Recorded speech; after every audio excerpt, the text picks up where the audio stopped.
శ్రీమాత్రే నమ.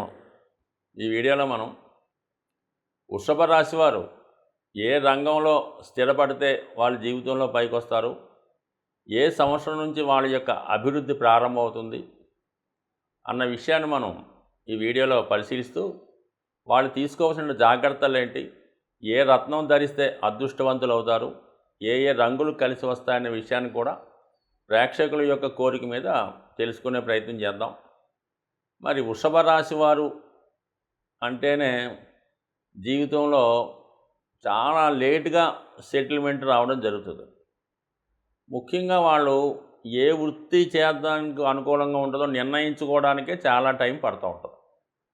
మరి ఒక విధంగా ఈ వృషభ రాశి అన్నది స్థిర రాశి, అలాగే ఇది భూతత్వ రాశి అవ్వటం వల్ల మొత్తం ప్రపంచంలో వ్యవసాయ రంగం అంతా కూడా ఈ వృషభ రాశి మీదే ఆధారపడి ఉంటుంది.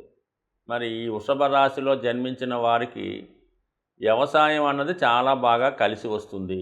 అంటే దీనికి సింబల్గా కూడా వృషభం అంటే ఎద్దు కాబట్టి, మరి ఎద్దు వ్యవసాయానికి ఉపయోగిస్తూ ఉంటారు కాబట్టి వీళ్ళు వ్యవసాయం చేయడం వల్ల బాగా రాణించగలుగుతారు. అంటే వీళ్ళు స్వభావ సిద్ధంగా కష్టపడుతూ ఉంటారు, శారీరక శ్రమ చేయగలుగుతూ ఉంటారు, ఎంత కష్టాన్నైనా ఓర్పుతో ఎదుర్కొనే శక్తి ఉంటుంది కాబట్టి ఎక్కువ శాతం అగ్రికల్చర్ బాగుంటుంది. అంటే ప్రస్తుతం నవీన పద్ధతులు మారడం వల్ల ఏంటంటే వీళ్ళకి వెటర్నరీ డాక్టర్ లేదా అగ్రికల్చర్ బీఎస్సీ చదవడం వల్ల వ్యవసాయానికి సంబంధించినటువంటి కోర్సులు, అంటే దానికి సంబంధించిన మందులు కనిపెట్టడం, ఇవన్నీ కూడా దాని కిందే రావడం జరిగింది. మొత్తంగా పౌల్ట్రీ ఫారం, దానికి సంబంధించిన ఎడ్యుకేషన్, దానికి సంబంధించినటువంటి వృత్తి, అలాగే డైరీ ఫారం, దానికి సంబంధించినది కోర్సులు నేర్చుకోవడం, దాని ట్రైనింగ్ అవ్వడం, దాని మందులు సంబంధించినవి అవి కూడా అనుకూలంగా ఉంటుంది. దాని తర్వాత తోటల పెంపకం, ఫ్రూట్స్, మరి ఇప్పుడు ఉన్నటువంటి మార్కెట్లో ఉన్నటువంటి అన్ని రకాల కూరగాయలు పండించడం, వాటిని ఎక్స్పోర్ట్ చేయడం, కొత్త కొత్త పద్ధతులు కనిపెట్టి దాన్ని ఇంప్రూవ్ చేయడం జరుగుతూ ఉంటుంది. సో అలాగే దాని తర్వాత ఫ్లవర్స్, గార్డెన్స్, ఇవన్నీ కూడా భూమితో ఏదైతే మనం సాధించవచ్చో అవన్నీ కూడా ఈ రాశివారు సాధించవచ్చు. మరి వాళ్ళు ఎంత కష్టపడితే జీవితంలో అంత పైకి రావడం జరుగుతుంటుంది. ఇది నెంబర్ వన్గా వీళ్ళకి కలిసి వచ్చింది. అది పూర్వకాలం దగ్గర నుంచి కూడా నడుస్తున్నటువంటి వృత్తి. దాన్ని మోడర్న్గా కూడా మార్చుకోవచ్చు. దాని తర్వాత ఇది సహజంగా ఈ శుక్రుడు దీనికి అధిపతి అవడం వల్ల, మరి సహజ రాశి చక్రంలో ఇది 2వ స్థానం అవడం వల్ల వీళ్ళకి ఫైనాన్స్, అంటే వడ్డీ వ్యాపారం సంబంధించినది, అంటే వడ్డీ వ్యాపారం ద్వారా వచ్చినవి కాబట్టి బ్యాంకింగ్ రంగం, అంటే బ్యాంకింగు, ఫైనాన్స్, బిజినెస్ అంతా కూడా ఈ రాశి వారికి 100% రాణిస్తుంది. మనం ఈ పల్లెటూరులో కానీ ప్రస్తుతం ఉన్న పట్టణాల్లో ఎక్కువ వడ్డీ వ్యాపారం చేస్తున్న వాళ్ళు ఈ వృషభ రాశి వారికే చెంది ఉంటారు. వాళ్ళంటే స్ట్రాంగ్ ఒపీనియన్ కలిగి ఉంటారు. అలాగే ఏంటంటే కొంత ఓర్పు సహనాన్ని కలిగి వస్తారు. శుక్రుడు వీళ్ళకి కలిసి వచ్చే, మరి ఈ రాశికి శుక్రుడు అధిపతి అవడం వల్ల ఈ వడ్డీ వ్యాపారం బాగా కలిసి వస్తుంది. ముఖ్యంగా ఈ స్త్రీలు, ఈ రాశిలో ఉన్నటువంటి స్త్రీలకి ఈ interest business, chit funds, finance సంబంధించినవి అన్నీ కూడా అనుకూలంగా ఉంటాయి.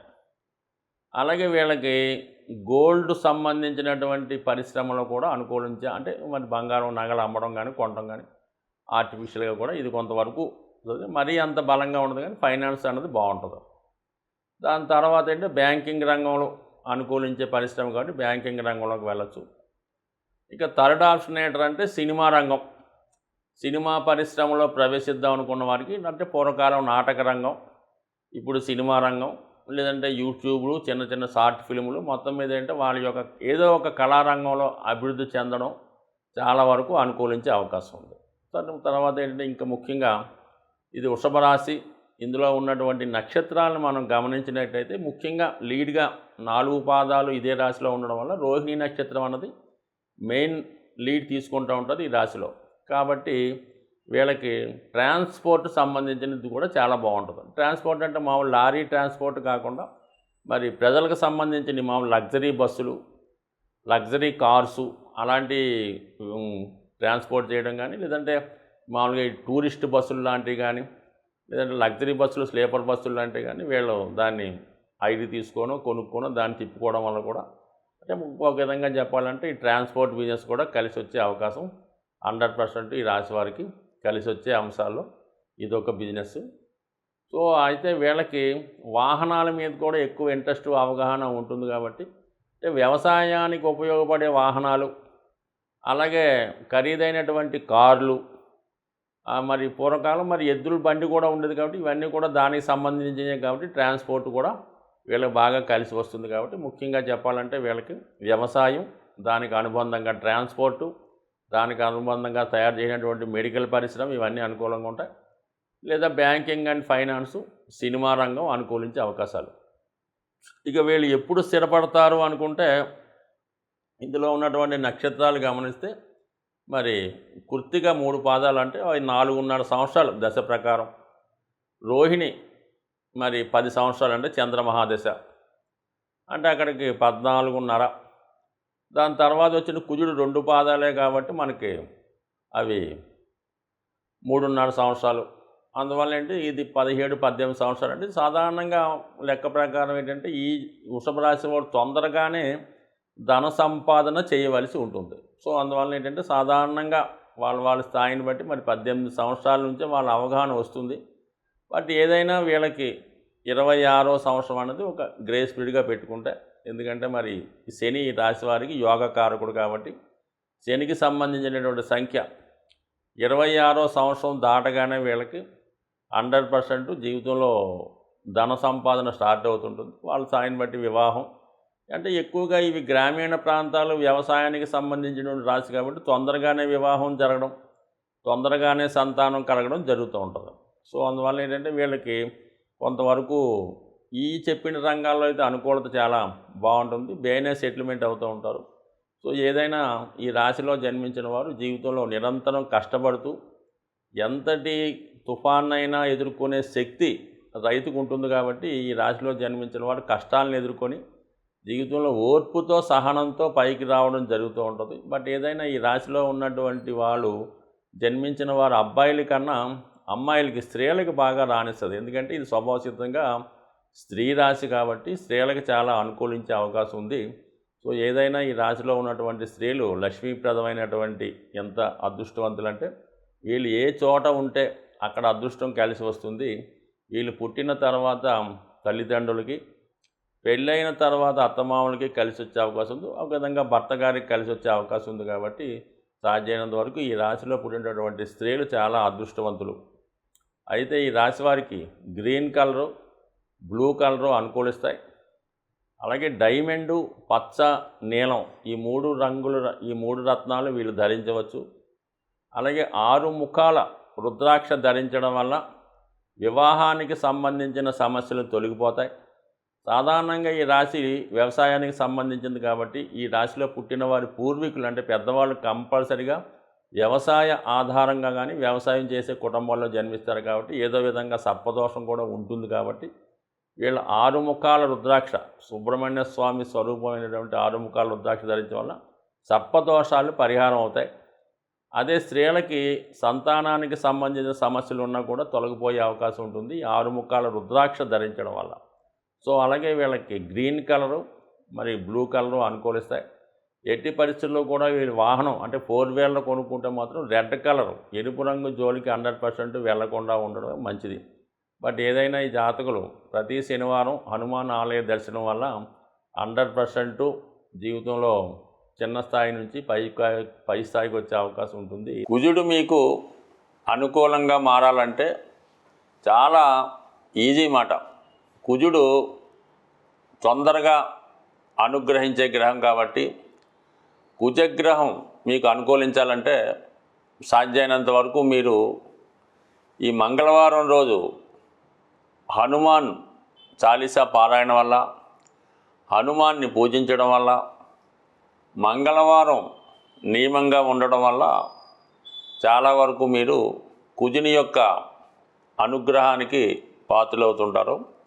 ఇంకో రకంగా కుజుని యొక్క బలం కావాలంటే, ఎనర్జీ కావాలంటే ప్రతిరోజు వ్యాయామం చేయడం వల్ల, నడక రన్నింగు చేయడం వల్ల కుజుడు మీకు ఒక విధమైన శక్తిని, కాన్ఫిడెన్స్ని ఇవ్వడం జరుగుతూ ఉంటుంది.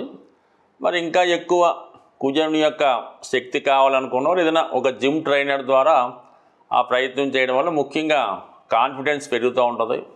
ముఖ్యంగా ఎవరైతే నిరుద్యోగులుగా ఉంటారో వాళ్ళు ఏంటంటే ఈ వ్యాయామం ఫిజికల్ ఫిట్నెస్ ద్వారా చేసుకుంటే అటు ఇంటర్వ్యూలో నెగ్గడానికి కానీ కాంపిటేటివ్గా ఏ పనైనా చేయడానికి కారణం అవుతూ ఉంటుంది. కాబట్టి యువకులు ఉత్సాహవంతులు ఆ విధంగా చేయొచ్చు. ఎక్కువగా స్త్రీలు హనుమంతుణ్ణి సుబ్రహ్మణ్య స్వామిని పూజించుకోవడం, మంగళవారం నియమంగా ఉండడం వల్ల చాలా వరకు మీకు ఈ కుజగ్రహ అనుగ్రహం లభిస్తూ ఉంటుంది. దాని తర్వాత మనం చాలా విషయాల్లో ఓడిపోతున్నాం, ఏదన్నా ఒక భూమి కొనాలంటే అవ్వడం లేదు, అప్పులు తీరడం లేదు అనుకున్న వాళ్ళు కుజుని యొక్క అనుగ్రహం బలంగా ఉన్నవారితో మీరు స్నేహం చేయవలసి ఉంటుంది. అంటే ఆ కుజగ్రహం అనుగ్రహం ఎవరి మీద ఉంటుందంటే కేవలం ఈ యూనిఫారం వేసుకొని విధి నిర్వహణ చేస్తూ ఉంటారు కదా, ఎక్కువగా ఈ ఫారెస్ట్ డిపార్ట్మెంటు, ఈ పోలీస్ డిపార్ట్మెంటు, ఎక్సైజ్ డిపార్ట్మెంట్ వారితో, అందులో మీకు ఏదైనా దగ్గర బంధుత్వం స్నేహం మీతో చదువుకున్న వాళ్ళు ఉంటే వాళ్ళతో ఎక్కువ ఫ్రెండ్షిప్ చేయడం వల్ల, వాళ్ళతో రెగ్యులర్గా మీకు టచ్లో ఉండడం వల్ల ఏమవుతుందంటే ఆటోమేటిక్గా మీలో ఉన్నటువంటి కుజుడు యాక్టివేట్ అవ్వడం ద్వారా కుజుని యొక్క బలం పెరగడం జరుగుతూ ఉంటుంది. ఇక అన్ని రకాలుగా సమస్యలు అంటే వివాహ సమస్యతో ఉన్నవారు ఆంజనేయ స్వామిని తమలపాకులతో పూజ చేయవలసి ఉంటుంది. రుణ బాధలు ఉన్నవాళ్ళు ఆంజనేయ స్వామిని సింధూరంతో పూజ చేయవలసి ఉంటుంది. అంటే ఎదటివాడి యొక్క ఈర్ష్యకి అసూయకి గురైన వాళ్ళు పెద్ద పెద్ద ప్రాజెక్టులు పెట్టుకొని వాటిని పూర్తి చేయాలనుకున్నవారు ఆంజనేయ స్వామికి వడమాల సమర్పించడం ద్వారా, అలాగే శత్రుబాధలు పోవాలనుకున్నవారు ఆంజనేయ స్వామికి నిమ్మకాయల దండ, సంతానం కావాలనుకున్నవారు ఆంజనేయ స్వామికి వడమాల, ఈ విధంగా ప్రతిదానికి కూడా ఈ స్వామివారి దగ్గర పరిహారాలు ఉన్నాయి. అవి నమ్మకంతో చేయవలసి ఉంటుంది, మన శక్తి కొలది చేయవలసి ఉంటుంది. అంటే శక్తి కొలది అన్నప్పుడు ఎలా ఉంటుందంటే ఏదో చిన్న విద్యార్థి ఉన్నాడు, చాలా పేద కుటుంబం, వాడు ఏదో కొద్దిగా ఒక 21 తమలపాకులతో పూజ చేయనే సరిపోతుంది. మనం బాగా ధనవంతులం, నెలకు 3-4 లక్షలు సంపాదిస్తాం అనుకున్న వాళ్ళు వాడు 108 తమలపాకులు కాకుండా ఒక తమలపాకుల బుట్ట దాంతో అభిషేకం చేయడం వల్ల, అంటే వాళ్ళ శక్తి కొలది చేయడం అంటే ఇదే అర్థం అన్నమాట. దానివల్ల అలా చేయాలి తప్ప అది మనం ఒకరితో పోల్చుకోకుండా మన శక్తి ఎంతవరకు అనుకరిస్తుందో మనస్ఫూర్తిగా ఏదైనా ఇటువంటి పరిహారం మీరు చేయడం వల్ల శీఘ్రంగా మీకు స్వామి యొక్క అనుగ్రహం లభించే అవకాశం ఉంది. బట్ ఏదైనా భూమి దక్కాలంటే ఆంజనేయ స్వామి అనుగ్రహం తప్పనిసరిగా ఉండాలి. కాబట్టి సాధ్యమైనంత వరకు ఈ భూమి కావాలనుకున్న వాళ్ళు ఆంజనేయ స్వామిని పూజించుకోవడం, కుజగ్రహ అనుగ్రహం కోసం మంగళవారం నియమంగా ఉంటూ, మరి ఈ మధ్యకాలంలో వస్తున్నటువంటి ఈ కరుంగలి మాల ధరించడం వల్ల కానీ, 3 ముఖాల రుద్రాక్ష ధరించడం వల్ల కానీ, లేదంటే ఈ పగడం మంచి జాతి పగడం దొరికినప్పుడు దాన్ని ఉంగరంగా ధరించడం వల్ల కానీ, లేదా ఇవన్నీ కానప్పుడు కాపర్తో తయారు చేసినటువంటి కడియం కానీ ఉంగరం కానీ ధరించడం వల్ల, రాగి గ్లాసులో వాటర్ తాగడం వల్ల, రాగి పాత్రలు ఉపయోగించడం వల్ల కూడా కుజగ్రహ అనుగ్రహం ఉంది. కుజగ్రహం అనుగ్రహం ఉన్నవాడికి రుణాలు అయితే ఉండవు. స్వస్తి.